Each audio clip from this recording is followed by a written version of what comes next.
ስለ አራቱ ፋንዳሜንታል ተርዞች በባለፈው ሴሽናችን አውርተናል። በዋናነት መቀበል ያሉብን በራሳችን ላይ በትሬዲንግ ላይ በቃ እነዚህ እውነታዎች ልንሸሻቸው የማንችላቸው ልንጋፈጣቸው የሚገቡና መቀየር የማንችላቸው ነገሮች ናቸው ብለን እነዛን አውርተናል። አሁን በነዛ ውስጥ የሚፈጠሩ ኢንዲቴል ነው አሁን ደግሞ የምንመለከተው ማለት ነው እና ከኛ ጥንካሬና ጉድለት እንዲሁም ደግሞ ከትሬድ ጭንቀት ጋር ኮንፊደንስ ጋር ኢጎ ጋር ተያይዘው የሚመጡትን እያንዳንዳቸውን ነገሮች በጥልቀት የምንመለከት ይሆናል ማለት ነው። እንዳልኳችሁ መነሻችን ትሬዲንግ ኢን ዘ ዞን የሚለው የማርክ ዳግላስ መጽሐፍ ነው ብያቸዋለሁ እና በትሬዲንግ አደጋዎች ወይም ደግሞ ወጥመዶች የሚለውን ለማየት እንሞክር። የትሬዲንግ ዋናው አንድ አደጋ ከምንቆጥራቸው ነገሮች መካከል ምንድነው? በትሬዲንግ ላይ ከፍተኛ የሆነ ኤክስፔክቴሽን አለ። ነገር ግን ከኤክስፔክቴሽኑ በፊት የሚመጡ በእውነታው ነገር ላይ የሌሉ ግን ወደፊት ይኖራሉ ብለን የምንጠብቃቸው ሊሆን ይችላሉ፣ አሊያም ደግሞ አሉ ብለን የምንጠብቃቸው ነገሮች አሉ። እነዚህ አይነት ነገሮች ከየት ነው የሚመጡት? አንደኛ ከሶሻል ሚዲያ ተጽዕኖ የሚመጡ ናቸው። ከሶሻል ሚዲያ ተጽዕኖ የምንላቸው ላይክ በዚህ ሴክተር ላይ ያሉ ሰዎች የሚያሳዩት ሪልም ፌክም የሆነው የአኗኗር ዘይቤያቸው ማለት ነው።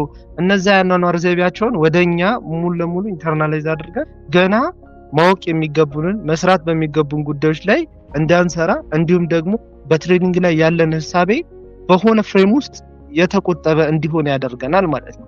ከዛ ውጪ ማሰብ እንዳንችል በትሬዲንግ ዓለም እጅግ በጣም ሰፊ የሆነ ብዙ ኦፖርቹኒቲዎች እንዳሉና ግን ደግሞ እነዛ ኦፖርቹኒቲዎችን የምንጠቀማቸው የምናገኛቸው በጣም በቀላሉና በሾርት ተርም እንደሆነ አድርገን እናስባቸዋለን ማለት ነው። በዛ የተነሳ ከትሬዲንግ የምንጠብቃቸውን ነገሮች አናገኝም። ያ ማለት በትሬዲንግ ላይ ከሚፈጠሩ አንደኛው አደጋ የምንጠብቃቸውን ነገሮች አለማግኘታችን ነው ማለት ነው። ሌላው ማህበራዊ አኗኗራችን ላይ ከፍተኛ የሆነ የራሱ የሆነ ተጽዕኖ ያሳድራል። ይህ የትሬዲንግ ከሚያመጡብን አደጋዎች መካከል አንደኛው ብቸኝነት፣ ከቤተሰብ ጋር ያለ መግባባት፣ በገንዘብ ማጣት በኩል የሚመጡ ጭንቀቶች አሉ። እነሱ ከፍተኛ የሆነ የጤና እክሎችን ያመጣል ማለት ነው። እነዚህ ነገሮችም የሚመጡት ራሱ ትሬዲንግ ከሚያመጣቸው ዋና ነገሮች ውስጥ መጥቀስ እንችላለን ማለት ነው። ሌላው አማላይነቱ ስንል ምን ማለታችን ነው? የምናገኛቸው ፕሮፊቶች ናቸው እና እነዛ ፕሮፊቶች በጣም ደስ የሚሉ ናቸው፣ ያጓጓሉ። ሁሉም ቆንጆ ነገር ለሁሉም መሆን አይችልም። ሁሉም አማላይ ነገር ለሁሉም እንደማይችል ሁሉ ማለት ነውና ልክ እንደዛ ማለት ነውና እነዚህን ነገሮች በምን አይነት መንገድ እንቀርፋቸዋለን ምናምን የሚለው ለማየት እንሞክራለን ማለት ነው። ፊዚካሊ ራሳችንን እንጎዳለን፣ ሜንታሊ ራሳችንን እንጎዳለን።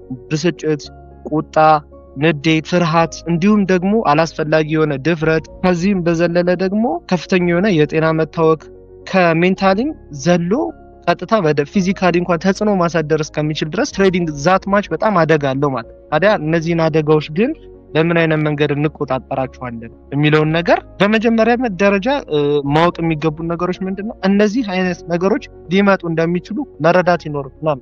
በሪል ላይፋችን እናምጣውና ህይወታችን ላይ አንድ የሆነ ልዩ አደጋ ወይም ደግሞ ልዩ የሆነ አደጋ ስላችሁ ሲምፕል አድርጉትና ሰርፕራይዚንግ የሆነ ነገር ማለት ነው። ጀስት ያ ሰርፕራይዚንግ ጉዳይ ለሌሎች ሰዎች ነው። እኛ ግን በተወሰነ መልኩ የምንጠብቀው ጉዳይ ነው። ሊሆን ይችላል ብለን የምንጠብቃቸው ነገሮች አሉ አይደል? ልክ እንደዛ አይነት ነገር ነው። የማንጠብቃቸው ነገሮች በጣም ይጎዱናል። ከፍተኛ የሆነ ጠባሳ አሳድረውብን ይሄዳሉ።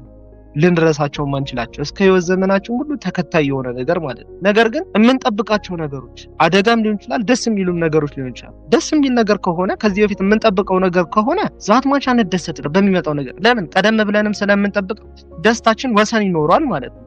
ጠብቀው ነበር፣ ስለዚህ ዛት ማች ኢሞሽናል አትሆኑም ማለት ነው። በትሬዲንግ ላይም እነዚህ ሊመጡ ይችላሉ ብለን ቀድመን ራሳችንን ስታንድ ባይ ማድረግ ማወቃችን ፊዚካሊም ሜንታሊም ጉዳት ላይ ላንወድቅ የምንችልባቸው ነገሮችን መፍጠር ነው ማለት ነው። አሁን በእኛ አዲስ ወደዚህ ሴክተር የሚገቡ ትሬደሮች የሚጠብቋቸው ነገሮች አሉ እና ኤክስፔክት የሚያደርጉት በጣም ቱማች ነው የሆነ ነገር ኦቨርናይት ለስኬት፣ ኦቨርናይት ገንዘብ ማምረት፣ ኦቨርናይት ቤተሰባቸውን ያ የሚጠብቁት ነገር ደግሞ ባለመኖሩ ብቻ ወይ ባለማግኘታቸው ፊዚካሊ ሜንታሊ እንዲሁም ደግሞ በተስፋ መቁረጥ ሂደት ውስጥ እንዲጓዙ ያደርጋቸዋል። አላስፈላጊ የሆነ አቲሄድ ውስጥ ይሄዳሉ ማለት ነው። ስለዚህ በዋናነት የኛም ክላስ እዚህ ያስፈለገበት ጉዳይ አንደኛ እናንተም ሞር ኤክስፔክቴሽን እንዳይኖራችሁ ነው። ሁለተኛ ሻርፕ የሆነ ማይንድ ሴት እንዲኖራችሁ ነው። እንግዲህ ሶስተኛ አራተኛ እያለ ደግሞ ይቀጥላል ማለት ነው እና ምንጊዜም ቢሆን ወደዚህ ወደ ትሬዲንግ ስንገባ ወይም ደግሞ ከገባን በኋላ ባለው ቆም ብለን ማሰብ ይኖርብን። ለምንድነው ወደ ትሬዲንግ የገባሁት?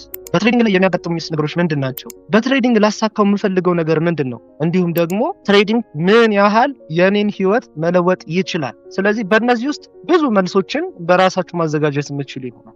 ነገር ግን ግዴታ እነዚህ ነገሮች ማሰብ ነው። ለምንድን ነው ትሬዲንግ የጀመረው? ስለማሸነፍ አይደለም። መገመትና ትክክል ስለመሆን አይደለም። ትሬዲንግ ስለመሸነፍም አይደለም። ታዲያ ስለምንድን ነው? እነዚህን ነገሮች መልስ የምናገኝባቸው ናቸው ማለት። ስለምንድን ነው ራሳችን ቆም ብለን ማሰብ ይኖርብናል። ለምንድን ነው እያንዳንዶቹ ትሬዶቼ ምንድነው የሚነግሩን ነገር? ምንድነው የሚሰጡኝ ነገር? ምንድነው እያደረኩ ያለሁት የሚለውን ነገር ማወቅና መረዳት ግዴታችን ነው ማለት ነው። ስኬታማ ትሬደሮች እዚህ ቦታ ላይ የደረሱት በምን አይነት ምክንያት ነው? ከኔ በምን ተለይተው ነው? እንዲሁም ደግሞ ምን አይነት ልዩ የሆነ ሚስጥር ገብቷቸው ነው? እኔ ጋር ያሉ ጉድለቶች ምንድናቸው? እነሱ ጋር ያሉት ጥንካሬዎች ምንድናቸው? እኔ ያላገኘሁት እነሱ ያገኙ፣ እኔ ማግኘት የማልችላቸው እነሱ ግን በቀላሉ ሊያገኟቸው የቻላቸው የገበያ እንቅስቃሴዎች ምን ቢፈጠር ነው? ስለዚህ በዋናነት ድክመቶቻችንን ማወቅ ይኖርብናል ማለት ነው። ቆም ብለን ስናስብ እነዚህን ነገሮች ማወቅና መገንዘብ ይኖርብናል ማለት ነው። ትሬድ በምናደርግ ሰዓት ላይ የሚፈጠሩ አንዳንድ ፊሊንጎች አሉ። እነዚህም ምንድናቸው? መጓጓት ነው። ለፕሮፊት ቶሎ ለማግኘት የመፈለግ ሂደት ማለት ነው። እነዚህ ነገሮች በትሬዲንግ ላይ የሚፈጠሩ ፊሊንጎች ናቸው። እንዲሁም ደግሞ ትሬዱን ዊን ካደረገን ጀግና የመሆን ወይም ለራሳችን ከፍተኛ የሆነ ሪዋርድ የመስጠት ነገር፣ ጀግና፣ እችላለሁ፣ ጎበዝ ነኝ፣ አሸንፌያለሁ አይነት ነገር አለ አይደል? ግን ደግሞ ትሬዱን ገና ዊን አላደረግንም። ከዛ ደግሞ ሌላኛው ትርፋማ የመሆን ከፍተኛ የሆነ ፍላጎት ነው። ትርፋማ የመሆን ከፍተኛ የሆነ ፍላጎቶች በመንገባቸው እያንዳንዱ ፖዚሽኖች አሉ፣ እናውቃቸዋለን። እኔም ስለሚሰማኝ ማናችንም ይሰማናል ብዬ አስባለሁ። እና እነዚህ አይነት ነገሮች በጣም ከሚገርማችሁ ነገር ትርፋማ ያደርጉንም አይገርምም? ለትሬዲንግ ጉጉት ማሳደራችን ወይም ደግሞ ለራሳችን ያንን ጀግና ነህ ትችላለህ የሚለውን ሪዋርድ ለመስጠት መጓጓታችን ወይም ትርፋማ የመሆን ከፍተኛ የሆነ ፍላጎታችን ራሱ ሲታይ ፖዚቲቭ ይመስላል ቃሉ፣ ግን ለአንድ ሲንግል ትሬድ የራሱ የሆነ ተጽዕኖ ማሳደር ይችላል። እነዛ ተጽዕኖዎች ምንድናቸው? አንድ የገበያ መውጣትና መውረድ ላይ የምትፈጠር ፊሊንግ ነች አይደል? ወደ ታች ሲወርድ ደግሞ ኪሳራ የመፍራት ከኪሳራ መፍራትን በዘለለ ለገንዘቡ ወደ ሎስ እየሄደ ያለ ገበያን ይመለሳል አይነት ነገር አለ አይደል? አላስፈላጊ የሆነ ተስፋ መስጠት ማለት ነው። እነዚህ አይነት ነገሮች በጠቅላላ በትሬዲንግ ፖዚሽን ላይ የሚገጥሙን ነገሮች ናቸው። ስለዚህ እነዚህን ማስቀረት ይኖርብናል። ስለዚህ ወደ ትሬዲንግ ስንገባ ያልተገደበ የሆነ ፍላጎቶች፣ ያልተገደበ የሆነ የስሜት ማንጸባረቆች፣ ያልተገደበ የሆነ ፍርሃት፣ እነዚህን ገደብ መስጠት ይኖርብናል ማለት ነው። እነዛን ደግሞ ገደብ የምንሰጥባቸው የተለያዩ መንገዶች አሉ። መፍትሄዎች ብለን የምናቀርባቸው ነገሮች አሉ። ወደ በኋላ እናወራቸዋለን ማለት ነው። ስለዚህ እኔ በትሬዲንግ ላይ እንደዚህ አይነት ከፍተኛ የሆነ ፊሊንጎች በሚስተሙኝ ሰዓት ላይ ያኔ አላውቀውም ነበር። አዎ ገበያ ወደ ፕሮፊት እየሄደ ያለ ላሸንፍ ነው፣ ላድርግ እችላለሁ፣ ጎበዝ እኮ ነኝ፣ ታይቶኛል፣ ምርጥ ነኝ ምናምን አይነት ነገር ለራሴ ሪዋርድ እሰጣለሁ። ከዛም የሆነ ፒፕስ ሙቭ ሲያደርግ ቀድሜ ማርኬቱ ሙቭ ያላደረገውን ያህል ገንዘቡንና ፒፑን ካልኩሌት በማድረግ ይሄን ያሸንፋለሁ፣ ዘ ኔክስት ትሬድ እንደዚህ ምናምን እያልኩ ራሴ ላይ እናደራለሁ። ከፍተኛ ነው ጉጉት ጭር ነበረ ማለት ነው። እነዚህ አይነት ነገሮችን ለመቆጠብ የመጀመሪያው ነገር ያደረኳቸው ነገሮች ምንድናቸው? እኔ ችርቻሮ ነጋዴ ነኝ፣ ሪቴል ትሬደር ነኝ። ወይ ሄጅ ፈንድ አይደለም፣ ወይ ከፍተኛ የሆነ ባላንስ የለኝም ምናምን። በትንሽዬ የገበያ እንቅስቃሴ ገንዘቤን ላጣ እንደምችል እንዲሁም ደግሞ በትንሽዬ የገበያ እንቅስቃሴ ገንዘብ ላተርፍም እንደምችል አውቀዋለሁ። ግን ደግሞ ያወቅኩት ብዙ ሎሶች ካጋጠሙኝ በኋላ እነዛ ሎሶች ተደጋግመው ወደ አካውንቴ እንዳይመጡ ያደረኩባቸው መንገዶች እንደዚህ አይነት ስሜቶችን ሊያመጡብኝ የሚችሉ ነገሮችን ገደብ መስጠት። ለምሳሌ ያህል አሁን እዚህ ጋር የሆነ የትሬድ ሊሚት አለ አይደል? ቲፒ የምናስቀምጥበት ቦታ እና ገበያው ያንን ሪች ሲያደርግ የቲፒ ኦርደር ማንጠቀም ከሆነ ወይም ደግሞ ተለዋዋጭ የሆነ የቲፒ አወሳሰድ ሂደት ካለን ትንሽ ከፍ ይበል፣ ይሄ ገንዘብ በቂ አይደለም፣ ከዚህም በላይ ማግኘት እችላለሁ፣ ገበያው ጥሩ እየሄደ ነው፣ አረ በዚህ ገንዘብ ከዛ ደግሞ ትሬዱን ከት ካደረኩት በኋላ ደግሞ ማርኬቱ ሙቭ ያደርጋል። ማርኬቱ ሙቭ ሲያደርግ ወይኔ ስሜቴ ነግሮኝ ነበር፣ ለምንድነው ሆልድ ያላደረኩት፣ አረባም ትንሽ ብዬ ራሴን ወቅሳለሁ ማለት ነው። ዘን ኔክስት ትሬድ ላይ ከዚህ በፊት ያገኘሁት ያን ፕሮፊት አለ አሁንም የማግኘቱ ፖቴንሻል ላይ ነው ያለው። ነገር ግን ትናንትና ትሬዱን ከተሳደርገው ብዙ የገበያ ሙቭመንት አምልጦኛል። ስለዚህ ዛሬ ላይ ምን አይነት ሐሳብ ያመጣውኝ ትናንትና ይችን ስህተት ስለሰራው ነው። ዛሬም ስሜት የሚነግረኝ ወደ ላይ ይወጣል ወይ ወደ ታች ይወርዳል። ግድ የለም ዛሬ ሆልድ ላድርግ ብዬ ዛሬ ሆልድ ሳደርግ ገበያው ከተጠበቀው በላይ ሪቨርስ አድርጎ ፕሮፊቴንም ሳልወስድ ጭራሽ ደግሞ ኤስኤልን ይነካብኛል ማለት ነው። ዘን ደግሞ በዚህ የሆነ ነገሮች ምን ይመጣሉ? እኮ በቂ ገንዘብ ነበር፣ ወይኔ ይሄንን ገንዘብ ቲፒ ወስጄው ቢሆን ኖሮ እዚህ ጋር ይደርስልኝ ነበር፣ ይሄንን ምንድነው ያደረኩት ብለን ራሴን ወቅሳለሁ ማለት ነው። ስለዚህ ለዚህ እንደ መፍትሄ የሚሆነው ነገር ምንድነው? ቋሚ የሆነ ተለዋዋጭ ያልሆነ የገበያ መውጫና መግቢያ ቦታዎች ማዘጋጀት፣ ለአካውንታችን የሚመጥን ካልኩሌትድ የሆነ የሎት ሳይዝ መጠን ማለት ነው። እንደዚህ አይነት ነገሮች ይሄንን ነገር ይበልጥ ማስቀረት ይችላል። ምክንያቱም የምናተኩረው ኮንሲስተንሲ ላይ ነው። ጀስት አንድ ሲንግል ትሬድ ላይ አይደለም። ትሬድ ሎስ ትሬድ ዊን ዛት ማች ምንም የሚያመጣው ነገር የለም። ይሄንን አይነት ነገር ማምጣት አለብን ወደኛ ነገር ውስጥ ማለት ነው። በትሬዲንግ ላይ ከሚያጓጉን ነገሮች መካከል አንደኛው ምንድነው? ነፃነቱ።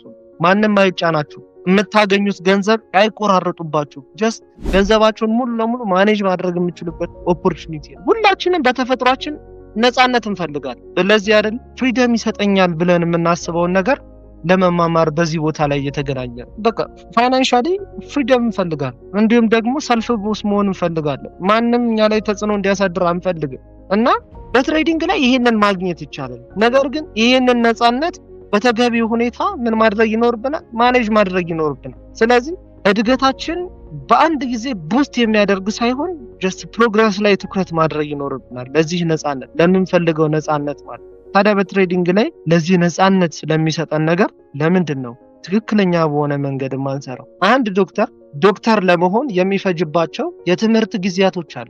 ዶክተር ሲሆን አንተ ትችላለህ፣ ልዩ ተሰጥኦ ከፈጣሪ ተሰጥቷል የሚለውን ድጋፍን አይቶ ሰምቶም አይደለም ወደዛ ውስጥ የሚገቡ። ዶክተር ለመሆን በትንሹ ከ7 እና ከ6 ዓመት በላይ ተምሮ ቀን ሌሊት አጥንቶ ስፔሻላይዝድ የሚያደርግባቸውን ጉዳዮች ጊዜ ሰጥቶ ተመራምሮ ምን ብሎ ምናምን ከዛም በኋላ ያ ዶክተር ነው። ግን ደግሞ እዛ ደረጃ ላይ ለመድረስ የምናደርጋቸው ጥረቶች አሉ። እኛ ዶክተር ነን ለመባል ወይም በሌሎች ዘርፎችም ሊሆን ይችላል። ለዛ የምንሰጠውን ዲሲፕሊን፣ ለዛ የምንሰጠውን ኮሚትመንት በትሬዲንግ ላይ ማድረግ ለምን ያቅተናል? እዛ ላይ ለመንግስት ስር የሚቆረጡብን ግብር አለ፣ ደሞዛችን እንኳን ማለት ነው። ከፍተኛ የሆኑ የስሜት መውጣትና መውረዶች አሉ። በስራ ላይ የሚያጋጥሙ ጉዳዮች አሉ አይደለ? የደሞዝ ያለመመጣጠን ጉዳይ ከኑሯችን ጋር ተቀጣሪነታችን ለረጅም ጊዜ ራሳችንን ሳንለውጥ ግን በዚህ ላይ ትሬዲንግ ነፃነት ይሰጠናል። እየተነገረን ያለነው ነገር ስማርት ሆኑ ነው፣ ብልጥ ሆኑ። በምን አይነት መንገድ ማድረግ እንዳለብን እያወቅን ለምንድን ነው እንደዚህ ማድረግ የማንችለው? ምን እናደርጋለን? በአቋራጭ ቶሎ ገንዘቤን ሰራ አድርጌ ሰው የደረሰበት ደረጃ መድረስ፣ ነፃነታችንን ማወጅ። ሁላችንም ይሄን ነገር እንፈልጋለን። ግን ትሬዲንግ ግን ያንን ያደርጋል ያላችሁ ማን ነው? በቃ በቀላሉ የሚበለጸግበት ቦታ ነው ያለው ማን ነው? የራሱ የሆነ ድካም አለ፣ ፕሮግረስ አለ፣ የራሱ የሆነ ወርክ ዲሲፕሊን አለ፣ ኮሚትመንት ይፈልጋል። ስለዚህ በምን አይነት መንገድ መጓዝ አለብን የሚለው ነገር ላይ ፎከስ ማድረግ ማለት ነው። ለረጅም ጊዜ ሎስ ያደረግናቸውን በአጭር ጊዜ ማስመለስ እንችላለን። ትሬዲንግ በጣም ደስ ይላል፣ ግን ደግሞ ምን እያደረግን ነው ብለን ራሳችንን መጠየቅ ይኖርብናል ማለት ነው። ሌላኛው ጉጉት ነው። በማንኛቸውም ጉዳይ ላይ ጉጉ እንሆናለን፣ ግን እነዛን ጉጉቶች ገደብ እንዲኖራቸው ማድረግ እንችላለን። ለዚህ ደግሞ የወደፊቱን ማሰብ፣ ዛሬ ለዚህ ነገር እየሰራው ነው፣ ነገ ግን ብሩህ የሆነ ነገር ይኖረናል፣ የተሻለ ነገር ማምጣት እችላለሁ የሚል ፕላን የተደረገ ጎል ሊኖረን ይገባል ማለት ነው። ሌላው እንደ ችግር ከምናነሳቸው ነገሮች ውስጥ መካከል በትሬዲንግ ላይ የራሳችን የሆነ ሩል አለማውጣት ነው። ትሬዲንግ ማለት ስለ ኤክስኪዩሽን የሚመስለው ሰው ይኖራል። የሆነ አቅጣጫ ገምተን በዛ አቅጣጫ ላይ ኤክስኪዩት ማድረግ ያ ይመስላችኋል ቁም ነገር። ግን ባይ ኤንድ ሴል ማለት የመጨረሻው ተግባራችን። ከዛ በፊት ግን ማሟላት የሚገቡን ብዙ ነገሮች አሉ። ከነዚህ ውስጥ መካከል ደንብና ግዴታዎችን ማውጣት ይኖርብናል። ይሄንን አይነት የትሬዲንግ ሩል ማውጣት ያልተቸገረ ሰው ያለ አይመስለኝም። ወደፊትም ደግሞ ይሄ ችግር ሊቀጥል የሚችልባቸውም ሰዎች በተመሳሳይ ይኖራል። ችግሩ የትሬዲንግ ሩልና ደንብ ማውጣት አይደለም። ምናልባት ችግሩ የሚመጣው ያንን ያወጣነውን ነገር ለመተግበር መቸገር። እዚህ ጋር በጭንቅላታችን ውስጥ ማስገባት ያለብን ነገሮች ምንድነው? ራሳችን የመሆን ጉዳይ። ራሳችን የመሆን ጉዳይ ደግሞ ከሆነ በራሳችን ተነሳሽነት ያወጣነውን ህግ በደንብ መተግበር መፈተሽ እና እያንዳንዱ እንቅስቃሴውን መመዘን ይኖርብናል ማለት ነው። መመዘን ይኖርብናል። ያ ነው እኛ ማለት ያወጣነው ህግ እኔ ባያ ነኝ። የሁላችንም ፊሊንጎች ተቀራራቢ ቢሆኑም ግን የአንዳችን ህግ ለአንዳችን በጭራሽ ነው የማይሰሩት። የራሳችሁ የሆነ የትሬዲንግ ህግና ደንብ ማውጣት ይኖርባችኋል። ቴክኒካሊ ሁላችንም እንስማማለን፣ ሜንታሊ ግን ሁላችንም አንስማማም። ፍላጎታችን፣ ገደባችን፣ ምኞታችንም በጭራሽ አንድ ሊሆን አይችልም። ሩሉን ለማውጣት የምንሳሰባቸው ምክንያቶች አሉ አይደል? አንደኛው ብስጭት ነው፣ ሌላው መከፋት ነው፣ ተስፋ መቁረጥ ነው። እነዚህ አይነት ነገሮች በውስጣችን የሚፈጥሩ ሌላ ኢነርጂዎች አሉ። ስለዚህ ከዛ ኢነርጂ በመነሳት እነዚህ ሊገድቡልን የሚችሉ በትሬድ ላይ ያሉትን ነገሮች ሚዛናዊ ሊያደርጉልን የሚችሉ ህጎች ነው የምናወጣው ማለት ነው። ስለዚህ ዲሲፕሊን መሆን ይፈልጋል ማለት ነው። ሌላኛው እንደ ችግር ከምንጠቅሰው ነገር ኃላፊነትን አለመውሰድ ነው። ለውድቀታችን ኃላፊነቱን ለመውሰድ አለመፈለግ። ይሄ አብዛኞቻችን ጋር ያለ ነው። ከዊኑ በስተጀርባ ሁልጊዜም ቢሆን የኛ ጠንካራ ጎን እንዳለበት አድርገን እናንጸባርቅና እናሳያለን። ነገር ግን ከሎሱ በስተጀርባ ችግሩ ወይ የማርኬቱ ነው ወይ የሆነ ነገር ነው ምናምን እያለን ያንን ምክንያት መለጣጠፍ ማለት ነው። ግን ለዚህ ሁላ ነገር ለእያንዳንዱ ትሬዶቻችን ዊን ሲሆን ኃላፊነቱን ወስደን ሎስ ሲሆን ኃላፊነቱን ሌላ አካል እንዲወስድልን መፈለጋችን ራሳችን መሸወድ አይሆንብንም? ስለዚህ ኃላፊነት ላለመውሰድ የሚደረገውን ጥረት እስካላቆመን ድረስ በጭራሽ ከገበያው ጋር መላመድ መግባባት ማንችል ነው። ነገር ግን ብዙ ጊዜ ነፃነቱን እንፈልገዋለን። በነፃነታችን ምክንያት ለፈጠርነው ነገር ኃላፊነት መውሰድ አንፈልግም። ነፃነቱንም ፈልገን ኃላፊነቱንም ለመውሰድ ዝግጁ መሆን ይኖርብናል ማለት ነው።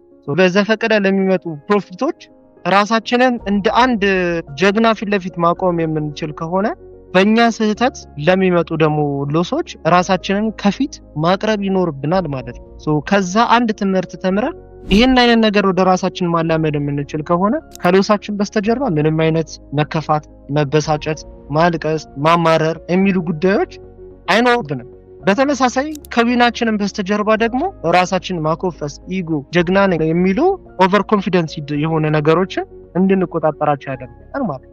ስለዚህ ከማርኬት ጋር ሰጣ ገባ ውስጥ መግባት የለብንም። ችግሩ ነው፣ ችግሩ ቴክኒካሊ ነው፣ ችግሩ ሆራወር ነው፣ ችግሩ ዴይሊ ነው፣ ችግሩ 50 ሚኒት ነው። ይህንን አይነት አስተሳሰብ ውስጥ የፈጠረው እሱ ነው። ይህንን አይነት ምልከታ ያደረገው እሱ ነው የሚባሉ ጉዳዮች በእኛ ውስጥ በፍጹም መኖር የለባቸው። ሙሉ ለሙሉ በትሬዲንግ ላይ የምናደርጋቸው እንቅስቃሴዎች የሚወሰኑት በራሳችንና በራሳችን።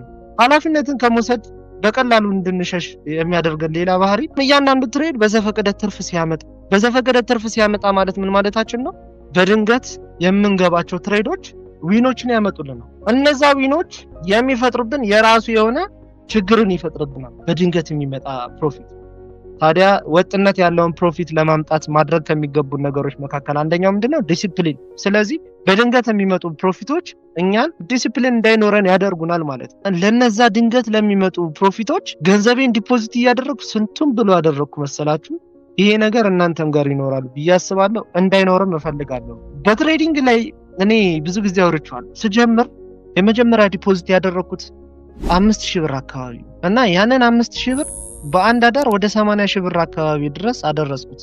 የሆነን ለመናገር በዛን ወቅት የነበረኝ የእውቀት ደረጃ ባይ ኤንድ ሴል ከማለት ውጪ የሚያስችል አይነት ነገር አልነበረም።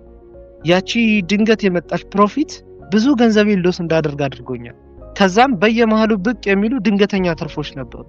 እነዛ ድንገተኛ ትርፎች ደግሞ በትሬዲንግ ላይ ተስፋ እንዳልቆርጥ አሁንም ደግሞ ሌላ ፕሮፊት የመምጣት እድል እንዳለው እንዳስብና ይህ ድንገተኛ የሆነው ፕሮፊት በትክክለኛ መንገድ እየመጣ እንደሆነ ማሰብ ጀመርኩኝ ማለት ነው። ከዛ በኋላ ሎስ የማደርጋቸው ገንዘቦች በስህተት የሚጠፉ ገንዘቦች ሳይሆን በሆነ ምክንያት የማጣቸው ገንዘቦች ናቸው። ግን ደግሞ ያ ድንገተኛ ያገኘኋቸው ፕሮፊቶች ነገ ላይ ሊመጣ እንደሚችል በማሰብ በጣም ብዙ ገንዘብ ዲፖዚት እያደረኩኝ አጣሁኝ ማለት ነው። ባይዘው ማርክ ዳግላስ ከሰጠው አንድ ቆንጆ ኤግዛምፕል አለ። ይህ በእውነተኛ ኤክስፐሪመንት የተሰራ አንድ ጦጣ ተዘጋጀና ያ ጦጣ በሚያደርጋቸው እንቅስቃሴዎች ላይ አልፎ አልፎ ሽልማቶች ይሰጡታል። ሙዝ ይሰጠው ነበር። ያ ሙዝ ከዛ በፊት የሚያገኛቸውም አይደለም። ያ ጦጣ ለሚያደርጋቸው እንቅስቃሴዎች ያንን ሙዝ አገኛለሁ በሚል ተስፋ ያለማቋረጥ ሌሎች ሰዎችን አትራክት ለማድረግ እንቅስቃሴውን ማቆም አልቻለም። ግን አልፎ አልፎ ለሚመጣው ሙዝ ብቻ ነው ይሄንን የሚያደርገው። ይሄን አልፎ አልፎ ለሚመጣው ሙዝ እንደሚያደርግ አያውቀውም። ለምን እንደሆነ ታውቃላችሁ? አልፎ አልፎ በሚመጣው ፕሮፊት በዛ ሱስ ውስጥ ስለተጠመደ የሚያወጣው ኢነርጂ እና የሚያወጣው ጉልበት አይታወቀውም። ምን ልላችሁ ነው? እኛም ዲፖዚት አድርገን የምናጣው ገንዘብ በድንገት ለሚመጡ ፕሮፊቶች እጃችን ሰጥተናል። የምናጣው ገንዘብ ከምናገኘው ፕሮፊት ፍጹም የማይገናኝ ነው። ምክንያቱም ፕሮፊቶቹ አልፎ አልፎ ነው ብቅ የሚሉት፣ ብሎ የምናደርገው ገንዘብ ግን ብዙ ነው። ችግሩ እኮ ፕሮፊት ማግኘቱ አይደለም። ችግሩ ከነዛ ፕሮፊቶች ውስጥ ሱስ መውደቃችን ነው። በጣም የሱሱ መጥፎ ጎኑ ምን እንደሆነ ታውቃላችሁ? ከዚህ የተሻለ መንቀሳቀስ እንደማንችል አድርጎ መሳል እንድንጀምር ያደርገናል። አልፎ አልፎ የሚመጣው ፕሮፊት በቂ እንደሆነና እዛ ነገር ላይ በደንብ መስራት ከቻልን ይበልጥ ማጠናከር እንደምንችል፣ ፕሮፊቱ ነገ መደጋገም እንደምንችል አድርገን ራሳችንን የማሳመን ጉዳይ ውስጥ እንገባለን ማለት ነው። እንዴት አባቱ የሚዘገንን የሚያስጠላ ነገር እንሰራ ያለምንም በቂ ምክንያቶች የምናገኛቸው ገንዘቦች እባካችሁ አልፎ አልፎ ከሚመጣ ፕሮፊት ራሳችሁን ጠብቁ። የምታገኟቸውን ፕሮፊቶች በምን አይነት ምክንያቶች ናቸው? ሌላኛው እንደ ችግር ከምንጠቅሰው ነገሮች መካከል ውጫዊና ውስጣዊ ቁጥጥሮችን ማጣት ነው። ውስጣዊ ባህሪ የምንለው ፐርሰናሊ በራሳችን ውስጥ የሚፈጠሩ ፊሊንጎች ሲሆኑ፣ ውጫዊ ደግሞ የምንላቸው ከማህበራዊ ጉዳዮች ላይ ያለን ተሳትፎ፣ ለሰዎች የምናንጸባርቃቸው የራሳችን የሆነ ሀሳቦች አሉና ከቁጥጥር ውጪ ሲሆኑብን ከፍተኛ የሆነ ስትራግል ውስጥ እንገባለን። ለራሳችን የምናስቀምጣቸው ጎሎች አሉ፣ እየሰራንባቸው ያሉ ጉዳዮች አሉ። እነዚህ ውስጣዊ ናቸው። ነገር ግን በውጭ በኩል ደግሞ የምናንጸባርቃቸው ባህሪያቶች አሉ። ለምሳሌ ምን ያህል ትጋት ላይ እንዳለን ለሰዎች መናገር፣ በምን አይነት የስራ ዘርፍ ላይ እንዳለን መናገር፣ ያ የስራ ዘርፋችን ምን ያህል ገንዘብ ሜክ ማድረግ እንደሚችል መናገር፣ ወደፊት ልናመጣ የምንችላቸውን ግቦች፣ እቅዶች እና ለውጦች ላይ ለዛ ማንጸባረቅ፣ ጓደኛ፣ ቤተሰብ እነዚህ የማህበረሰቡ አንድ አካል አይደሉ? ለነዛ እንዲህ አይነት ነገሮችን ሼር ስናደርጋቸው ፕሬዠር እንዳይመስላችሁ። ምክንያቱም ልናደርጋቸው ባሰብናቸው ጊዜያቶች ላይ ማሳየት የምንፈልጋቸው ነገሮች አሉ። ለዛ ነገር ራሳችንን እንዳልበቃን ስናውቅ በትሬዲንግ ላይ ከፍተኛ የሆነ የራሱ የሆነ ተጽዕኖ ማሳደር ይችላል። ለቤተሰባችን፣ ለጓደኛችን፣ ጓደኛ ብቻ የምናሳያቸው ነገሮች አሉና እዛ ያወራነው ደረጃ ላይ ባለመድረሳችን እንዲሁም ከነበረን ሁኔታ ዝቅ ብለን ራሳችንን ማግኘታችን ራሱን የቻለ ከፍተኛ የሆነ ችግር ማምጣት ይችላል። ገበያ ውስጥ አይሆኑ ውሳኔዎችን እንድንወስን ከሚያደርጉን ነገሮች መካከል አንደኛው ይህ ውጫዊና ውስጣዊ ቁጥጥርን ማጣት ነው። ስለዚህ ምን አይነት ነገሮች ላይ ነው መስራት ያለብን? ጀስት የራሳችንን የሆነ ነገሮችን ለራሳችን ይዘን እዛ ላይ በደንብ መስራት ማተኮር ይኖርብናል ነው። ውስጣዊ ችግሮቻችንን አንደኛ ከማርኬቱ ጋር ተያይዞ ምክንያታዊ ያልሆኑ ነገሮችን በተለይ ከፍተኛ የሆነ ፍላጎት፣ ምኞት፣ ያው እንደ ሰው የሚያስፈልጉን ነገሮች አሉ አይደል? እንደዛ ነገሮችን በቀላሉ እዚህ ማርኬት ላይ ማግኘት እንደምንችል አድርገን ራሳችንን ማሳመን፣ ማባበል እና ራሳችንን ማታለል። ስለዚህ ሌሎች ዘዴዎችን ከመጠቀም ወደኋላ እንዳንል ያደርገናል ማለት ነው። እና ከውስጣዊም ከውጫዊም ቁጥጥር ራሳችንን ከቁጥጥር ውጪ እንዳንሆን ማድረግ ይኖርብናል። ቁጥጥሮቹ በእኛ እጅ እንዲሆን ማድረግ አለብን ማለት ነው። በዚህ መንገድ የተረጋጋ እይታን መፍጠርና ሁሌም ጥቅማችንን ሊያስከብር የሚችል መንገድን መርጠን በዛ መንቀሳቀስ የሚያስችለንን የአይምሮ ውቅር ማጎልበት ማዳበር ይኖርብናል ማለት ነው ጋይስ። የዛሬው የሳይኮሎጂ ሴሽናችን ይሄን ይመስላል።